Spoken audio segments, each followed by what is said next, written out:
আসসালামু আলাইকুম, আমন্ত্রণ বাংলা ভিশন সংবাদে আপনাদের সাথে আছি আমি শফিক রায়হান। শুরুতেই বিআরবি কেবল সংবাদ শিরোনাম। যুক্তরাষ্ট্রে ইলেকট্রাল 270 ভোটে ট্রাম্প বাইডেন হাড্ডাহাড্ডি, কিছুটা এগিয়ে বাইডেন। ভোট গণনার আগেই দুই প্রার্থীরই জয়ের আশাবাদ। দ্রুত ও কম খরচে ন্যায় বিচার নিশ্চিতে কাজ করছে সরকার, জানিয়েছেন প্রধানমন্ত্রী। বাংলায়ও রায় লেখার তাগিদ। বীর মুক্তিযোদ্ধা অবিভক্ত ঢাকার শেষ মেয়র সাদেক হোসেন খোকার মৃত্যুর 1 বছর, নানা শ্রেণী পেশার মানুষের শ্রদ্ধা ভরে স্মরণ। রংপুরে ছাত্রী গণধর্ষণের ঘটনায় বরখাস্ত এসআই রায়হান 5 দিনের রিমান্ডে। ধামরাইতে গৃহবধূকে ধর্ষণের অভিযোগে যুবক গ্রেফতার। দেখছিলেন বিআরবি কেবলস সংবাদ শিরোনাম, এবার বিস্তারিত। বিচার বিভাগের প্রতি মানুষের আস্থা বাড়াতে দ্রুত সময়ে ও অল্প খরচে ন্যায় বিচার নিশ্চিত করার উপর গুরুত্ব আরোপ করেছেন প্রধানমন্ত্রী শেখ হাসিনা। ধনী গরিব সবার জন্য ন্যায় বিচার নিশ্চিতে সরকার কাজ করছে বলেও জানান তিনি। সাধারণ মানুষের কথা চিন্তা করে বিচারপতিদের মামলার রায় ইংরেজির পাশাপাশি বাংলায়ও লেখার আহ্বান জানান শেখ হাসিনা। বুধবার ঢাকা চিফ জুডিশিয়াল ম্যাজিস্ট্রেট আদালতে নবনির্মিত ভবনের উদ্বোধনী অনুষ্ঠানে গণভবন থেকে ভার্চুয়ালি যোগ দেন প্রধানমন্ত্রী শেখ হাসিনা। এ সময় তিনি বলেন, ধনী গরিব সবার ন্যায় বিচার পাওয়ার অধিকার নিশ্চিত করতে সরকার কাজ করে যাচ্ছে। আইনের শাসন প্রতিষ্ঠায় স্বাধীন বিচার ব্যবস্থা আমরা বিশ্বাস করি এবং সেদিকে লক্ষ্য রেখেই আমরা কিন্তু কাজ করে যাচ্ছি। এবং বাংলাদেশে একটি স্বাধীন বিচার বিভাগ প্রতিষ্ঠা আওয়ামী লীগ সরকার সবসময় আন্তরিক। বাংলাদেশের মানুষ ন্যায় বিচার পায়, বাংলাদেশের মানুষ ভালো থাকে, বাংলাদেশের মানুষ স্বস্তিতে থাকে, শান্তিতে থাকে, নিরাপদে থাকে, উন্নত জীবন পায়। সেই লক্ষ্য নিয়ে আমাদের সরকার কাজ করে যাচ্ছে।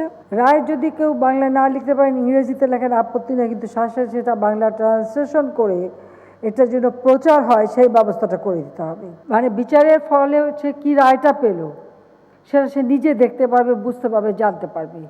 আওয়ামী লীগ ক্ষমতায় আসার পর যে কোনো ঘটনার বিচারই আন্তরিকতার সাথে করছে। বিচার বিভাগের স্বাধীনতা সহ আইন অঙ্গনের অবকাঠামো উন্নয়ন ও আইনগত সংস্কারে সরকারের নানা উদ্যোগ তুলে ধরেন প্রধানমন্ত্রী। জুন 2020 পর্যন্ত দেশের বিভিন্ন আদালত সমূহে 37,94,908টা মামলা বিচারাধীন আছে। এসব মামলার দীর্ঘসূত্রিতা কমিয়ে দ্রুততম সময়ে রায় প্রদানের উপায় বের করবার জন্য আমি সকল বিচারক এবং আইনজীবী সকলের কাছে আমি অনুরোধ জানাচ্ছি, এতগুলি মামলা এভাবে পড়ে থাকুক সেটা আমরা চাই না। যদি এই দ্রুত সময় অল্প খরচে বিচার দিতে পারেন তাহলে মানুষের একটা আস্থা বিশ্বাসও বাড়বে। এছাড়া খাদ্য নিরাপত্তা নিশ্চিত করা, করোনা পরিস্থিতির মধ্যেও অর্থনৈতিক উন্নয়ন, মানুষের জীবনমান উন্নত করতে সরকারের নানা উদ্যোগ ও সফলতা তুলে ধরেন প্রধানমন্ত্রী। রুকুনুজ্জামান, বাংলা ভিশন, ঢাকা। আওয়ামী লীগের সাধারণ সম্পাদক ওবায়দুল কাদের বলেছেন, দেশে এই মুহূর্তে কোনো রাজনৈতিক সংকট নেই। সংকট চলছে বিএনপির রাজনীতিতে। দলটিকে মুক্তিযুদ্ধের ইতিহাস বিকৃতির জনক বলেও উল্লেখ করেন ওবায়দুল কাদের। দেশে এই মুহূর্তে কোনো রাজনৈতিক সংকট নেই। প্রকৃতপক্ষে সংকট চলছে বিএনপির রাজনীতিতে। বিএনপির দলীয় নেতৃত্বের মাঝেই পারস্পরিক আস্থার সংকট এখন প্রকট। সম্প্রতি ধর্মীয় ইস্যুসহ নানান ইস্যুতে সামাজিক যোগাযোগ মাধ্যমে একটি স্বার্থান্বেষী মহল উদ্দেশ্যমূলক গুজব ছড়াচ্ছে, রাষ্ট্র সরকারের বিরুদ্ধে চালাচ্ছে অপপ্রচার। এসব মিথ্যা প্রচারণা নিঃসন্দেহে শাস্তিযোগ্য অপরাধ। ৭১ গেরিলা যোদ্ধা অবিভক্ত ঢাকার শেষ মেয়র বরেণ্য রাজনীতিক সাদেক হোসেন খোকার প্রথম মৃত্যুবার্ষিকীতে তার কবরে ফুলেল শ্রদ্ধা জানিয়েছেন নানা শ্রেণী পেশার মানুষ। এদিকে বিকেলে এই বীর মুক্তিযোদ্ধার জন্য দোয়া মাহফিল হয় গোপীবাগের ব্রাদার্স ক্লাব মাঠে। সকালে জুরাইন কবরস্থানে সাদেক হোসেন খোকার কবর জিয়ারত করেন পরিবারের সদস্যরা। এ সময় বিভিন্ন সংগঠনের পক্ষ থেকে এই বীর মুক্তিযোদ্ধার কবরে শ্রদ্ধা জানানো হয়। শ্রদ্ধা ভরে তার রাজনৈতিক কর্মময় জীবন স্মরণ করেন তারা। সাদেক হোসেন খোকার রুহের মাগফিরাত কামনায় মোনাজাত করা হয়। মহান স্বাধীনতা যুদ্ধে বীরত্বের সাথে লড়াই করা এই সংগঠকের ভূমিকা স্মরণ করে আবেগ আপ্লুত হয়ে পড়েন তার সহযোদ্ধারা। এদিকে বিকেলে জননন্দিত এই নেতা ও ক্রীড়া সংগঠনের রুহের মাগফিরাত কামনা করে দোয়া মাহফিল হয় গোপীবাগের ব্রাদার্স ক্লাব মাঠে। বিএনপির সিনিয়র নেতা, ছাত্রদল, যুবদল, মহিলা দল, স্বেচ্ছাসেবক দল সহ বিভিন্ন অঙ্গ সংগঠনের নেতাকর্মী, অগণিত শুভানুধ্যায়ী সহ বিভিন্ন শ্রেণী পেশার মানুষ এতে উপস্থিত ছিলেন। এতে অংশ নেন অন্যান্য রাজনৈতিক দলের নেতাকর্মী ও স্থানীয় জনসাধারণও। বাবার রুহের মাগফিরাত কামনায় দেশবাসীর কাছে দোয়া চেয়েছেন মরহুমের বড় ছেলে ও বিএনপি নেতা ইঞ্জিনিয়ার ইশরাক হোসেন। বাংলাদেশের উপরে খায়ের বরকত নাজিল করে দাও, সুখী সমৃদ্ধশালী বাংলাদেশ গড়ার তৌফিক দিও। আমার পরিবারের পক্ষ থেকে দোয়া দরখাস্ত করছি আমার বাবার জন্য। আপনারা সবাই দোয়া করবেন যাতে মহান আল্লাহ তাআলা ওনার সকল গুনাহ মাফ করে ওনাকে জান্নাতবাসী করেন। 4 নভেম্বর 2019 থেকে 4 নভেম্বর 2020 যেন চোখের পলকে পার হলো একটি বছর। তিনি নেই তার পদচারণা, নেই একজন বীর মুক্তিযোদ্ধার কণ্ঠে দেশ গড়ার দীপ্ত শপথ, কিংবা বলিষ্ঠ এক রাজনীতিবিদের সংগ্রামী পথ চলা। তবু দেশ জুড়ে ঠিকই ছড়িয়ে আছে হাজারো মুক্তিযোদ্ধা, রাজনৈতিক নেতাকর্মী, সমর্থক, পেশাজীবী, ক্রীড়ানুরাগী, বিশিষ্টজন সহ দল মত নির্বিশেষে সাধারণ মানুষের শ্রদ্ধা, ভালোবাসা। দর্শক, বলছিলাম ৭১-এর গেরিলা যোদ্ধা, অবিভক্ত ঢাকার সাবেক মেয়র, বরেণ্য রাজনীতিবিদ সাদেক হোসেন খোকার কথা। আজ এই রাজনৈতিক কিংবদন্তির প্রথম মৃত্যুবার্ষিকী। ৭ নভেম্বর ২০১৯ বিমানবন্দর থেকে জাতীয় সংসদ, কেন্দ্রীয় শহীদ মিনার হয়ে নয়াপল্টন কিংবা টিকাটলি থেকে জুরাইন কবরস্থান, সবখানেই লাখো শোকার্ত মানুষের স্রোত। কেউ এসেছিলেন ৭১-এর এক অকুতোভয় যোদ্ধাকে শেষ বিদায় জানাতে, কেউ তার রাজনৈতিক সহকর্মীকে, কেউ বা তার প্রিয় নেতাকে হারানোর বুক ভরা বেদনায়। মৃত্যুর পর তার দেয়ার আর কিছুই থাকে না। নিথর দেহের প্রতি যে হৃদয় নিংড়ানো ভালোবাসা, সেটি যে একেবারেই নিঃস্বার্থ আর অন্তরের অন্তঃস্থল থেকে বলার অপেক্ষা রাখে না। প্রায় সব শ্রেণী পেশার মানুষের কাছে এক অনিঃশেষ ভালোবাসার নাম সাদেক হোসেন খোকা। কেন এত জনপ্রিয় ছিলেন? কারণ তিনি জানতেন ভালোবাসতে, জানতেন ভালোবাসা বিলাতে। তাই তো তার চিরবিদায়ে পথে পথে শোকাহত মানুষের ঢল। পুরো রাজধানী জুড়ে প্রিয় অভিভাবকের শেষ যাত্রায় আপনজনের মতো আহাজারি। জীবনের সব লড়াইয়ে সামনে থাকা সাদেক হোসেন খোকা ৬৯-এর গণ অভ্যুত্থানে তরুণ যুবাদের নেতা হিসেবে ছিলেন অগ্রভাগে। ৯০-এর দশকে স্বৈরাচার বিরোধী আন্দোলনে প্রথম সারিতে ছিলেন তিনি। ৯১-এর নির্বাচনে বিপুল ভোটে প্রথমবারের মতো সংসদ সদস্য নির্বাচিত হন। ১৯৯৬ সালে আবারও হন সংসদ সদস্য। এরপর তিনি ঢাকা মহানগর বিএনপির আহ্বায়কের দায়িত্ব পান। সে সময়ে যাত্রাবাড়িতে এক প্রতিবাদ মিছিলে নেতৃত্ব দিতে গিয়ে পুলিশের গুলিতে রক্তাক্ত হয়েও রাজপথ ছাড়েননি এই ত্যাগী নেতা।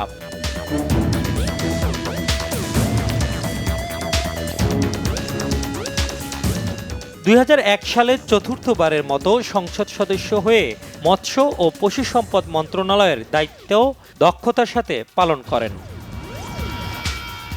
২০০২ সালের ২৫ এপ্রিল অনুষ্ঠিত নির্বাচনে অবিভক্ত ঢাকা সিটি কর্পোরেশনের মেয়র নির্বাচিত হন তিনি। দল মতের ঊর্ধ্বে উঠে নিরলসভাবে কাজ করে নগর পরিষেবায় নতুন দৃষ্টান্ত স্থাপন করেন। সম্পূর্ণ বেসরকারি অর্থায়নে নির্মিত গুলিস্তান যাত্রাবাড়ি ফ্লাইওভারের নির্মাণ কাজ শুরু হয়েছিল তার সময়ে। মুক্তিযোদ্ধা ও জাতীয় পর্যায়ে গুরুত্বপূর্ণ ব্যক্তিদের নামে সড়ক ও বিভিন্ন স্থাপনার নামকরণ করে সাদেক হোসেন খোকা এক অনন্য নজির স্থাপন করেন।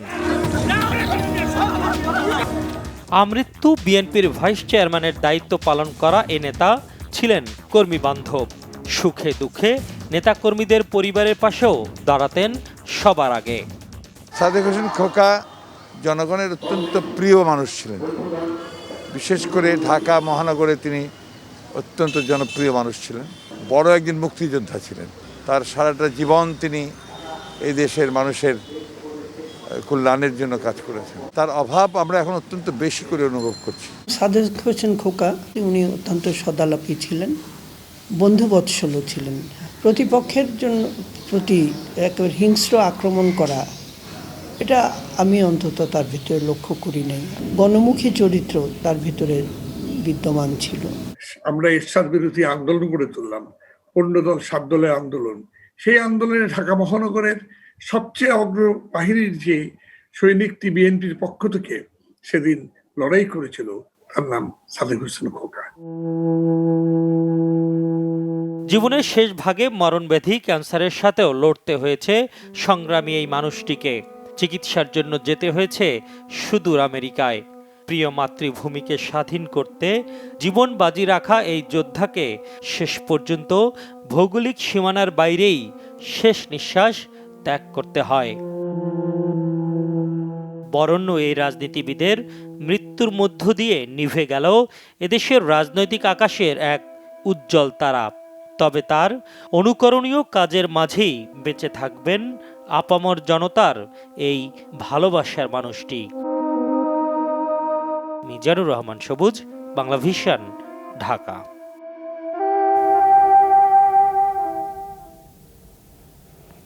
এদিকে আলোচনা সভা ও দোয়া মাহফিলের মধ্য দিয়ে পালন হয়েছে বিএনপির স্থায়ী কমিটির সাবেক সদস্য তরিকুল ইসলামের দ্বিতীয় মৃত্যুবার্ষিকী। তরিকুল ইসলামের দ্বিতীয় মৃত্যুবার্ষিকী উপলক্ষে খুলনায় আলোচনা সভা ও দোয়া মাহফিল করেছে মহানগর বিএনপি। দলীয় কার্যালয়ে অনুষ্ঠিত আলোচনায় বক্তারা রাজনীতি ও গণতান্ত্রিক আন্দোলনে তরিকুল ইসলামের বিভিন্ন অবদানের কথা স্মরণ করেন। তরিকুল ইসলামের স্মরণ সভা হয়েছে সাতক্ষীরায়ও। 2018 সালের এই দিনে শেষ নিঃশ্বাস ত্যাগ করেন তিনি। 1946 সালের 16 নভেম্বর তরিকুল ইসলামের জন্ম যশোরে। জিয়াউর রহমানের প্রতিষ্ঠাকালীন বিএনপির বিশেষ সম্পাদক, 1986 সালে যুগ্ম মহাসচিব, 1988 সালে বিএনপির ভারপ্রাপ্ত মহাসচিব, 1992 সালে ভাইস চেয়ারম্যান ও 2009 সালে স্থায়ী কমিটির সদস্য হিসেবে দায়িত্ব পালন করেন। বিচারপতি সাত্তারের সরকারে তরিকুল ইসলাম সড়ক ও রেলপথ প্রতিমন্ত্রী, বেগম খালেদা জিয়ার নেতৃত্বাধীন 1991 এবং 2001 সালে 4 দলীয় জোট সরকারে বিভিন্ন মন্ত্রণালয়ের দায়িত্ব পালন করেন এই বর্ষীয়ান নেতা।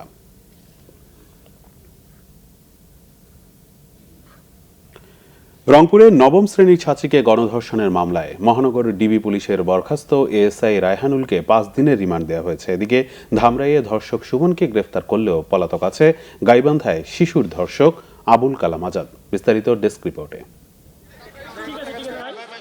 রংপুরে নবম শ্রেণীর ছাত্রীকে গণধর্ষণের মামলায় মহানগর ডিবি পুলিশের বরখাস্ত এএসআই রায়হানুলের 5 দিনের রিমান্ড মঞ্জুর করেছে আদালত।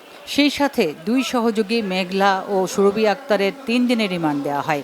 বুধবার সকালে কড়া নিরাপত্তায় আসামিদের রংপুরের senior chief judicial magistrate Snigdha Rani চক্রবর্তীর আদালতে হাজির করা হয়। এদিকে ধামরাইয়ের গোপননগর এলাকায় গৃহবধূকে ধর্ষণের মামলায় গ্রেফতার করা হয়েছে বখাটে সুমনকে। পুলিশ জানায়, সুমন মঙ্গলবার রাতে ওই গৃহবধূকে কৌশলে নিজ ঘরে ডেকে নেয়, হুমকি ও ভয় ভীতি দেখিয়ে ধর্ষণ করে। ওই গৃহবধূ রাতেই মামলা করেন ধর্ষক সুমনের বিরুদ্ধে। অন্যদিকে গাইবান্ধার ফুলছড়িতে 4র্থ শ্রেণীর এক ছাত্রীকে ধর্ষণের দায়ে মামলা হয়েছে বাগুড়িয়া গ্রামের আবুল কালাম আজাদের বিরুদ্ধে। আবুল কালামকে গ্রেফতারের চেষ্টা চলছে বলে জানিয়েছে পুলিশ। সুচরিতা সূচি, বাংলা ভিশন, নিউজ ডেস্ক। করোনায় দেশে মৃত্যুর সংখ্যা 6,000 ছাড়িয়েছে। একদিনে মারা গেছেন 21 জন। এ নিয়ে মৃতের সংখ্যা দাঁড়ালো 6,004 জনে। বুধবার স্বাস্থ্য অধিদপ্তর জানিয়েছে, গেল একদিনে 13,914টি নমুনা পরীক্ষা হয়েছে। এর মধ্যে পজিটিভ এসেছে 1,517 জনে। এ নিয়ে দেশে করোনা আক্রান্তের সংখ্যা পৌঁছল 4,14,164 জনে। গত 24 ঘন্টায় করোনায় মুক্ত হয়েছেন 1,910 জন। সব মিলিয়ে এ পর্যন্ত সুস্থ হয়েছেন 3,31,697 জন। মঙ্গলবারের চেয়ে বুধবার করোনা শনাক্তের হার কমেছে। গত দিন 11.80% রোগী শনাক্ত হলেও বুধবার শনাক্তের হার দাঁড়ায় 10.90%। অবাঞ্ছিত ঘোষিত কয়েকজন প্রাক্তন সেনা সদস্য বিদেশ থেকে যেসব উদ্দেশ্য প্রণোদিত গল্প বা বক্তব্য রাখছেন বাংলাদেশ সেনাবাহিনীর সদস্যরা এবং দেশের জনগণ তা বিশ্বাস করে না, বরং ঘৃণা ভরে প্রত্যাখ্যান করে। এক বিবৃতিতে এ তথ্য জানিয়েছে আইএসপিআর। গণমাধ্যমে পাঠানো এক বিবৃতিতে জানানো হয়, বাংলাদেশ সেনাবাহিনীর প্রতিটি সদস্য অবসর জীবনে নিজেকে একজন প্রাক্তন সেনা সদস্য হিসেবে পরিচয় দিতে গর্ববোধ করেন এবং সৎ ও সুশৃঙ্খল জীবনযাপন করেন। তবে অবসর জীবনে যদি কোনো প্রাক্তন সেনা সদস্য শৃঙ্খলা বিবর্জিত জীবনযাপন করে, যা সামরিক ও বেসামরিক পরিমণ্ডলে সেনাবাহিনীর ভাবমূর্তি চরমভাবে ক্ষুণ্ণ করে, তখন তাকে সংশোধনের জন্য দেশের সকল সেনানিবাস সমূহে অবাঞ্ছিত ঘোষণা করা হয়। বিবৃতিতে জানানো হয়েছে, সম্প্রতি কয়েকজন অবাঞ্ছিত ঘোষিত অবসরপ্রাপ্ত সেনা সদস্য বিদেশ থেকে বিভিন্ন প্রকার মিথ্যা, বানোয়াট ও মন গড়া তথ্য সম্বলিত গল্প এবং বিভিন্ন সূত্র থেকে বিশিষ্ট ব্যক্তিদের কথোপকথন সংগ্রহ করে আধুনিক প্রযুক্তির অপব্যবহারের মাধ্যমে তা কাট পেস্ট ও এডিট করে তাদের উদ্দেশ্য মাফিক বিভিন্ন সামাজিক যোগাযোগ মাধ্যমে উপস্থাপনের মাধ্যমে সেনা সদস্য ও দেশের সাধারণ জনগণকে বিভ্রান্ত করার অপপ্রয়াসে লিপ্ত হয়ে ক্রমাগত দেশ এবং সেনাবাহিনীর ভাবমূর্তি ক্ষুণ্ণ করছে। তাদের কর্মকাণ্ড তাদেরকে অবাঞ্ছিত ঘোষণা করাটা যে যথার্থ ছিল তাই প্রমাণ করে। তাদের এই উদ্দেশ্য প্রণোদিত ঘৃণ্য অপকর্মে প্রতিটি সেনা সদস্য অত্যন্ত মর্মাহত। ঘুষ গ্রহণ ও মানি লন্ডারিং আইনের মামলায় সিলেট কেন্দ্রীয় কারাগারে বরখাস্ত ডিআইজি প্রিজন্স পার্থগোপাল বণিকের বিরুদ্ধে চার্জ গঠন করেছেন আদালত। এর মধ্য দিয়ে মামলাটির আনুষ্ঠানিক বিচার শুরু হয়েছে। বুধবার ঢাকার বিশেষ জজ 10-এর বিচারক নজরুল ইসলাম তার বিরুদ্ধে চার্জ গঠন করেন। একই সঙ্গে মামলার সাক্ষ্য গ্রহণের জন্য 18 নভেম্বর দিন ধার্য করেন। অভিযোগপত্রে বলা হয়, বরখাস্ত কারা উপমহাপরিদর্শক পার্থগোপাল বণিক সরকারি চাকরিতে দায়িত্ব পালনকালে ক্ষমতার অপব্যবহার করে বিভিন্ন অনিয়ম, দুর্নীতি ও ঘুষের মাধ্যমে 80 লাখ টাকা অবৈধভাবে অর্জন করেন। এসব টাকা গোপন করে তার নামে কোনো ব্যাংক হিসেবে জমা না রেখে বিদেশে পাচারের উদ্দেশ্যে নিজ বাসস্থানে লুকিয়ে রেখে শাস্তিযোগ্য অপরাধ করেছেন। 2019 সালের 28 জুলাই রাজধানী ধানমন্ডির ভূতের গলিতে পার্থগোপাল বণিকের নিজ ফ্ল্যাট থেকে 80 লাখ টাকা উদ্ধার করা হয়। প্রতিপক্ষকে প্রতিদিন শুধু অভিযোগ না দিয়ে শেষ পর্যন্ত নির্বাচনের মাঠে থাকার আহ্বান জানিয়েছেন ঢাকা 18 আসনের উপনির্বাচনে আওয়ামী লীগ প্রার্থী মোহাম্মদ হাবিব হাসান। উত্তরা 8 নম্বর সেক্টরের গোয়ালটেক ঈদগাহ মাঠ থেকে বুধবার নির্বাচনী প্রচারণা শুরু করেন আওয়ামী লীগ প্রার্থী। 47 নম্বর ওয়ার্ডের অলিগলি ঘুরে নৌকার পক্ষে ভোট চান তিনি। সাথে ছিলেন ঢাকা মহানগর উত্তরা আওয়ামী লীগ সহ দলের বিভিন্ন অঙ্গ ও সহযোগী সংগঠনের নেতাকর্মীরা। হাবিব হাসান বলেন, মানুষের ঘরে ঘরে যেতে হবে, শেখ হাসিনা সরকারের উন্নয়নের নানা কথা তুলে ধরতে হবে, তাহলেই মানুষ উন্নয়নের পক্ষে ভোট দেবে। ঢাকা মহানগর উত্তরা আওয়ামী লীগের সাধারণ সম্পাদক SM মান্নান কোচি বলেন, দুর্নীতি আর ভুল রাজনীতির কারণে মানুষ ধানের শীষ থেকে মুখ ফিরিয়ে নিয়েছে। কোনো অজুহাত দেখিয়ে নির্বাচনের মাঠ থেকে সরে না যেতে বিএনপির প্রতি আহ্বান জানান তিনি।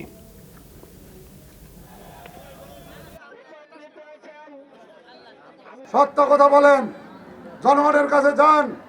জনগণ যদি আপনাকে ভোট দিয়ে বিজয়ী করে আমরা মেনে নিব, আমাদের সেই মানসিকতা আছে। তাই অনুরোধ করব, মিথ্যা বলবেন না, আমাদের নেতাকর্মীদের অপবাদ দিবেন না, আমার দলের বদনাম করবেন না। শান্তিপূর্ণ অংশগ্রহণমূলক নির্বাচন চাই। কোন রকমের অজুহাত দিয়ে নির্বাচন থেকে আপনারা সরে যাবেন না। যদি এদেশে রাজনীতি করতে চান তাহলে অবশ্যই নির্বাচনে আসেন। বারবার নির্বাচন কমিশন ও রিটার্নিং কর্মকর্তাকে অভিযোগ করেও কোনো সুফল মিলছে না বলেছেন বিএনপি ঢাকা 18 আসনে উপনির্বাচন পরিচালনা কমিটির প্রধান সমন্বয়ক আমানুল্লাহ আমান। বলেন, স্থানীয় প্রশাসন ও পুলিশ প্রশাসন চাচ্ছে না বিরোধী দলীয় প্রার্থী নির্বাচনী প্রচারণা চালাক। সব প্রতিকূলতার মধ্যেও শেষ পর্যন্ত নির্বাচনী কর্মকাণ্ড চালিয়ে যাবার কথা জানান তিনি। নির্বাচনী প্রচারণায় সরকারি দলের প্রার্থীকে প্রশাসন বিশেষ সুবিধা দিচ্ছে বলেও অভিযোগ করেন বিএনপি চেয়ারপারসনের উপদেষ্টা আমানুল্লাহ আমান। বুধবার প্রধান নির্বাচন কমিশনারের সাথে বৈঠকে উপনির্বাচনের সুষ্ঠু নিরপেক্ষ পরিবেশ নিশ্চিতের দাবি জানান বিএনপি প্রার্থী SM জাহাঙ্গীর হোসেন। তিনি বলেন, তার প্রচারণা ও গণসংযোগ দেখে সরকার দলীয় প্রার্থী ভয় পাচ্ছেন। স্থানীয় প্রশাসনের উপর নির্বাচন কমিশনের কোনো নিয়ন্ত্রণ নেই বলেও দাবি করেন তিনি। জবাবে ইসির ভারপ্রাপ্ত সচিব অশোক কুমার দেবনাথ বলেন, তাদের অভিযোগ বস্তুনিষ্ঠ ও সঠিক নয়। SM জাহাঙ্গীর হোসেন যেখানেই যাচ্ছে সেখানেই আক্রমণ করা হচ্ছে। প্রধান নির্বাচন কমিশনার সহ কমিশনারদেরকে প্রতিদিনই টেলিফোনে আমরা রিটার্নিং অফিসারকে এবং নির্বাচনের সাথে যারা সম্পৃক্ত তাদের কাছে আমরা জানাচ্ছি, কিন্তু আমরা কোনো ফল পাচ্ছি না। জনগণ তাদের ভোটাধিকার প্রয়োগ করতে পারে কি না সে ব্যাপারে আমরা সর্বশেষ পর্যন্ত দেখব, তারপরে জনগণ সিদ্ধান্ত নেবে পরবর্তীতে কি করবে। 14 জন নির্বাহী ম্যাজিস্ট্রেট মাঠে কাজ করছে। এই ধরনের ঘটনা ম্যাজিস্ট্রেটরা নিয়মিতভাবে কিন্তু পর্যবেক্ষণ করছে। এই যে অভিযোগটা দিয়েছে এটা কমিশন সিরিয়াসলি টেক আপ করেছে এবং এই বিষয়ে এখন যে আমাদের নির্বাহী ম্যাজিস্ট্রেটরা আছে এটা এই বিষয়টা দেখবে। কমিশন আশাবাদী সুষ্ঠু নির্বাচন এবং সুষ্ঠু নিরপেক্ষভাবে নির্বাচন হবে এখানে। ব্লগার ওয়াশিকুর রহমান বাবু হত্যা মামলায় ত্রুটি থাকায় 5 আসামির বিরুদ্ধে পুনরায় চার্জ গঠন করেছে আদালত। এর মধ্য দিয়ে 5 বছর পর পুনরায় শুরু হলো এ হত্যার বিচার। রাষ্ট্রপক্ষের আবেদনে বিচারক রায়ের পরিবর্তে পুনরায় বিচার শুরুর আদেশ দিয়েছেন। বুধবার ঢাকার তৃতীয় অতিরিক্ত মহানগর দায়রা জজ রবিউল ইসলাম শুনানি শেষে এ আদেশ দেন। এ মামলায় 5 আসামি হল জিকরুল্লাহ ওরফে হাসান, আরিফুল ইসলাম, সাইফুল ইসলাম, মাওলানা জুনায়েদ আহমেদ ও আবদুল্লাহ ওরফে আকরাম হোসেন ওরফে হাসিব। তাদের মধ্যে মাওলানা জুনায়েদ আহমেদ ও আবদুল্লাহ পলাতক রয়েছে, বাকিরা কারাগারে।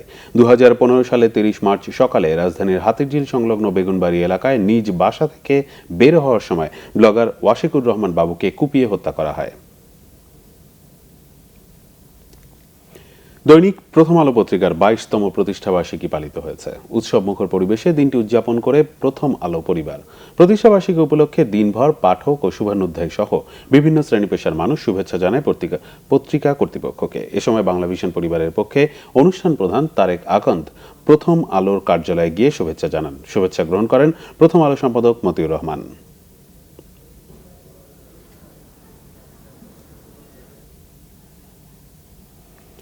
সরকারের অনীহার কারণে পাদুকা শিল্প খাতে কোনো অগ্রগতি হচ্ছে না বলে অভিযোগ করেছে বিপ্লবী পাদুকা শিল্প শ্রমিক সংহতি। সকালে এক সংবাদ সম্মেলনে এই সংগঠনের নেতারা বলেন, করোনাকালে সব ধরনের শিল্পে সরকার প্রণোদনা বা নগদ সহায়তা দিলেও পাদুকা শিল্পকে মোটেই আমলে নেয়নি, যে কারণে কয়েক লাখ শ্রমিক অনাহারে অর্ধাহারে দিন কাটিয়েছে। তারা বলেন, সরকার মনোযোগ দিলে দেশের চাহিদা মিটিয়ে পাদুকা রপ্তানি করে বিপুল পরিমাণ বৈদেশিক মুদ্রা অর্জন সম্ভব হতো। পাদুকা শিল্পকে জাতীয় শিল্প ঘোষণা করা, আলাদা শিল্পনগরী স্থাপন, শ্রমিকদের মজুরি বৃদ্ধি, কর্মপরিবেশ নিশ্চিত করা সহ 8 দফা দাবি জানায় বিপ্লবী পাদুকা শিল্প শ্রমিক সংহতি। অনুষ্ঠানে বক্তব্য রাখেন বিপ্লবী ওয়ার্কার্স পার্টির সাধারণ সম্পাদক সাইফুল হক। আরো কিছু খবর নিয়ে এবার একটি ডেস্ক রিপোর্ট। আওয়ামী লীগের যুগ্ম সাধারণ সম্পাদক মাহবুবুল আলম হানিফ বলেছেন, বঙ্গবন্ধু শেখ মুজিবুর রহমানকে হত্যার মাধ্যমে বিএনপি দেশে বিচারহীনতার সংস্কৃতি চালু করেছে। তারই ধারাবাহিকতায় বিএনপি জেল হত্যার বিচার বন্ধ করেছে এবং দালাল আইন বাতিল করে রাজাকার আলবদরদের ক্ষমতায় প্রতিষ্ঠিত করেছে। প্রয়াত আওয়ামী লীগ নেতা আখতারুজ্জামান চৌধুরী বাবুর 8ম মৃত্যুবার্ষিকী উপলক্ষে বিকালে চট্টগ্রাম প্রেস ক্লাবের স্মরণ সভায় তিনি এসব কথা বলেন। গাজীপুরের শহীদ তাজউদ্দিন আহমেদ মেডিকেল কলেজ হাসপাতালের নতুন একাডেমিক ভবন, ছাত্রাবাস, ছাত্রীনিবাস, শিক্ষানবিশ পুরুষ ও নারী ডাক্তার ডরমেটরির ভিত্তিফলক উন্মোচন এবং সেন্ট্রাল লিকুইড অক্সিজেন প্ল্যান্ট উদ্বোধন হয়েছে আজ বিকালে হাসপাতাল চত্বরে। এসব ভবনের ভিত্তিপ্রস্তর উদ্বোধন করেন যুব ও ক্রীড়া প্রতিমন্ত্রী জাহিদ আহসান রাসেল। বিএনপির সাংগঠনিক সম্পাদক ও সিরাজগঞ্জ 1 গাজীপুর সদর আংশিক আসনে উপনির্বাচনে দলের নির্বাচনী পরিচালনা কমিটির সমন্বয়ক রুহুল কুদ্দুস তালুকদার দুলু বলেছেন, গণতান্ত্রিক দল হিসেবে তারা উপনির্বাচনে অংশ নিয়েছেন। পাবনার ঈশ্বরদী আটঘরিয়ার মতো সিরাজগঞ্জের নির্বাচন হলে আর পরবর্তী নির্বাচনে বিএনপি যাবে কি যাবে না তা ভেবে দেখবে। দুপুরে সিরাজগঞ্জের নলকায় জিকেস মিলনায়তনে নির্বাচনী পরিচালনা কমিটির মতবিনিময় সভায় তিনি এসব কথা বলেন। Banglavision news desk. দিনাজপুরের নবাবগঞ্জে আশুরার বিলে আবাদি জমি রক্ষা এবং বাঁধ নির্মাণের প্রতিবাদে 5 দিন ধরে অবস্থান ধর্মঘট পালন করছেন বিলপাড়ের কয়েক হাজার মানুষ। রাতের আধারে কেউ যাতে নতুন করে বাঁধ নির্মাণ করতে না পারে সেজন্য দিনরাত পালা করে ভাঙা বাঁধ পাহারা দিচ্ছেন তারা। প্রশাসন বলছে, বিলের ঐতিহ্য ফেরাতে এবং মাছের অভয়ারণ্য নির্মাণে রাবার ড্যাম স্থাপন করা হয়েছে। হিলি প্রতিনিধি মুরাদ ইমাম কবিরের রিপোর্ট। প্রায় 2000 হেক্টর এলাকা জুড়ে দিনাজপুরের নবাবগঞ্জ উপজেলার এই আশুরার বিল। বিশাল বিলের পানি শুকিয়ে গেলে সেখানে ধানের আবাদ করে জীবিকা নির্বাহ করে বিল পাড়ের কয়েক হাজার মানুষ। পানি ধরে রাখতে গত বছর একটি বাঁধ নির্মাণ করে উপজেলা প্রশাসন। এতে আবাদ করতে পারছে না বিল পাড়ের হাজারো মানুষ। পাকিস্তান আমল থেকে এখানে আমরা এই বিলে আবাদ করে খাচ্ছি। বান্দা দেওয়ার জন্য আমাদের আবাদ হচ্ছে না গত 2 বছর থেকে। এনা ময়দা কিনে নিয়ে এসে কি যায় দেখি আয়া জীবনটা কোনো মতে বাঁচাতেছি বাবা। এই বাঁধ বাঁধার জন্য আমরা ধান ডুবে গেছে, পানি তো নষ্ট হয়ে গেছে। বাঁধে যখন স্বাভাবিক পানি থাকে তবে এই পারে আবাদ হয় না। এইভাবে আবাদগুলো মানে কেড়ে নেওয়া হয় তাহলে আমরা আমাদের স্বপ্নগুলো পূরণ করতে পারবো না। সম্প্রতি বন্যায় বাঁধটি ভেঙে গেলে তা পুনর্নির্মাণ শুরু করে স্থানীয় প্রশাসন। এতে বাধা দেন ভুক্তভোগীরা। এরা বাঁধবে আর আমাদেরকে এখান থেকে উচ্ছেদ করবে। শুধু একটাই আমাদের দাবি, সেটা হচ্ছে আপনার এই বাঁধটাকে মানে দিয়ে রাখা যাবে না, পানির গতিতে চলবে। আমরা জীবন দেবো, আমরা বাঁধ দেবো না। আমাদের এই ছালা বেলা আমরা 3 দিনের এখান থেকে আসি না খায়া আমাদের ব্যবস্থা করে আমরা এখান থেকে এদিকে উপজেলা প্রশাসন বলছে আশুরার বিলকে পর্যটন এলাকা ঘোষণার পর এর সৌন্দর্য বর্ধনে নানামুখী পদক্ষেপ নেওয়া হয়েছে। তাদের উদ্দেশ্যে বলা হচ্ছে তাদের যদি বৈধ কোনো কাগজপত্র থাকে তাহলে দেখা, তাহলে সেই অনুযায়ী ব্যবস্থা গ্রহণ করা। সরকারি সম্পত্তি, কারো কিছু শোনার বা বলার কোনো ইয়া নেই। আন্দোলনকারীদের কেউ প্রশাসনের সাথে যোগাযোগ করেনি বলে জানিয়েছে স্থানীয় প্রশাসন। Bangla vision news desk. চট্টগ্রামে দীর্ঘ 4 মাস ধরে নিখোঁজ কলেজ ছাত্র প্রান্ত ভট্টাচার্য অনিককে ফিরে পেতে প্রধানমন্ত্রী ও স্বরাষ্ট্রমন্ত্রীর হস্তক্ষেপ চেয়েছে পরিবার। বুধবার চট্টগ্রাম প্রেস ক্লাবে সংবাদ সম্মেলনে এ আকুল আবেদন জানানো হয়। সংবাদ সম্মেলনে পরিবারের পক্ষ থেকে বলা হয়, করোনা পরিস্থিতিতে লকডাউন শুরুর পর থেকে কোনোদিন বাসা থেকে বের হয়নি অনিক। গত 26 জুন বাসা থেকে বের হয়ে আর ফিরে আসেনি সে। যাওয়ার সময় কোনো টাকা পয়সা ও ব্যবহৃত মোবাইল ফোনও সাথে নিয়ে যায়নি অনিক। নিখোঁজের পর থেকে প্রশাসনে অনেক ধর্ণা দিয়েও ছেলেকে ফিরে না পেয়ে বিপর্যস্ত পরিবারটি। 26 জুন সকালে পাথরঘাটার ইকবাল রোডের ফাতেমা মঞ্জিল থেকে বেরিয়ে নিখোঁজ হয় অনিক। চট্টগ্রাম সরকারি কমার্স কলেজের একাদশ শ্রেণীর শিক্ষার্থী নিখোঁজের ঘটনায় কোতোয়ালি থানায় একটি ডায়েরি করা হয়। এছাড়া পিবিআই, ডিবি, র্যাব কার্যালয়েও অভিযোগ করে তার পরিবার।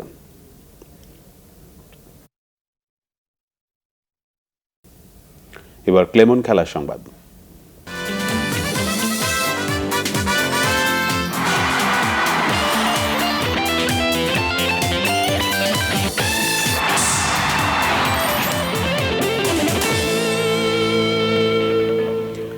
আইসিসি নিষেধাজ্ঞা থেকে মুক্ত হয়ে বড় সুসংবাদ নিয়েই আবারও ক্রিকেটে ফিরছেন সাকিব আল হাসান। 1 বছর ক্রিকেট থেকে দূরে থাকলেও আইসিসি ওয়ানডে অলরাউন্ডার র্যাঙ্কিংয়ের শীর্ষে এখন সাকিব।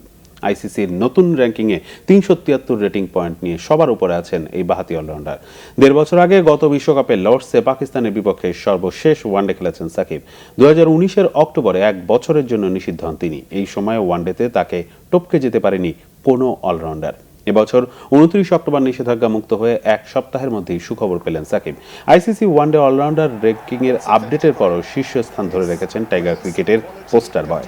নিষেধাজ্ঞার আগে সাকিবের রেটিং পয়েন্ট ছিল 394। এবছর মার্চে 3টি ওয়ানডে হাতছাড়া হওয়ায় সেটি নেমে আসে 373-এ। 2-এ থাকা আফগান অলরাউন্ডার মোহাম্মদ নবীর রেটিং পয়েন্ট 301। তৃতীয়তে ক্রিস ওকস 281 এবং 4 নম্বরে থাকা বেন স্টোকসের রেটিং পয়েন্ট 276। টেস্ট অলরাউন্ডার র্যাঙ্কিংয়ের 447 রেটিং পয়েন্ট নিয়ে শীর্ষে জেসন হোল্ডার। টি20 অলরাউন্ডার র্যাঙ্কিংয়ে সবার উপরে নবী। এ মাসেই হতে যাওয়া বঙ্গবন্ধু টি20 কর্পোরেট ক্রিকেট দিয়ে মাঠে ফিরবেন সাকিব। যুক্তরাষ্ট্র থেকে বৃহস্পতিবার রাত 2টায় তার ঢাকায় আসার কথা রয়েছে। ফুটবল জাতীয় দলের অনুশীলনে ম্যাচে বল ক্রসিংয়ে গোলরক্ষকদের পজিশনিংয়ে গুরুত্ব দিচ্ছেন নতুন ইংলিশ গোলরক্ষক কোচ। নেপালের বিপক্ষে আগামী 13 ও 17 নভেম্বর 2টি ফিফা ফ্রেন্ডলি ম্যাচ খেলবে বাংলাদেশ। সেজন্য প্রস্তুত হচ্ছে জাতীয় দলের ফুটবলাররা। 4 গোলরক্ষক আশরাফুল রানা, শহীদুল ইসলাম, আনিসুর রহমান জিকো ও পাপ্পু হোসেনকে নিয়ে বিশেষ সেশন করেন নতুন গোলরক্ষক কোচ লেস ক্লেভলি। ম্যাচে কর্নার থেকে কিংবা বিভিন্ন পরিস্থিতিতে কিভাবে বল প্রতিরোধ করতে হবে তা শিখছেন জিকোরা। ক্রসিং বল কর্নারের দিকে যায় বা অন্যান্য জায়গায় থাকে, তখন আমরা কুইক সেট করতে পারি না পজিশনটা। তো ওই জায়গাটায় আমরা কিভাবে কোন পজিশনে থাকলে আমরা কুইক বলটা ক্যাচ করতে পারি, ওটার জন্য ও বারবার বলতেছে। তো ও নিজে বলতেছে এটা শুধু আমাদের প্রবলেম না ক্রসিং, এটা মূলত প্রায় দেশেই গোলকিপার এই মিস্টেকটা করে থাকে। তো এটা আমরা যত তাড়াতাড়ি ওভারকাম করতে পারবো, আমরা তত তাড়াতাড়ি আরও ভালো ম্যাচে ভালো খেলতে পারবো। সংবাদ শেষ করব বিআরবি কেবল শিরোনামগুলো আরেকবার জানিয়ে। যুক্তরাষ্ট্রে ইলেকট্রাল 270 ভোটে ট্রাম্প বাইডেন হাড্ডাহাড্ডি, কিছুটা এগিয়ে বাইডেন। ভোট গণনার আগেই 2 প্রার্থীরই জয়ের আশাবাদ। দ্রুত ও কম খরচে ন্যায় বিচার নিশ্চিতে কাজ করছে সরকার, জানিয়েছেন প্রধানমন্ত্রী। বাংলায়ও রায় লেখার তাগিদ। বীর মুক্তিযোদ্ধা অবিভক্ত ঢাকার শেষ মেয়র সাদেক হোসেন খোকার মৃত্যুর 1 বছর। নানা শ্রেণী পেশার মানুষের শ্রদ্ধা ভরে স্মরণ। রংপুরে ছাত্রী গণধর্ষণের ঘটনায় বরখাস্ত এসআই রায়হান 5 দিনের রিমান্ডে। ধামরাইতে গৃহবধূকে ধর্ষণের অভিযোগে যুবক গ্রেপ্তার। এই ছিল এখনকার মতো। পরের সংবাদ রাত 1টায় দেখার আমন্ত্রণ রইল। এছাড়া বাংলাভিশন সংবাদ ও সংবাদ সংশ্লিষ্ট অনুষ্ঠান দেখতে লগ ইন করুন facebook.com/বাংলাভিশন এবং সাবস্ক্রাইব করুন youtube.com/বাংলাভিশন নিউজ। এতক্ষণ সাথে থাকায় ধন্যবাদ।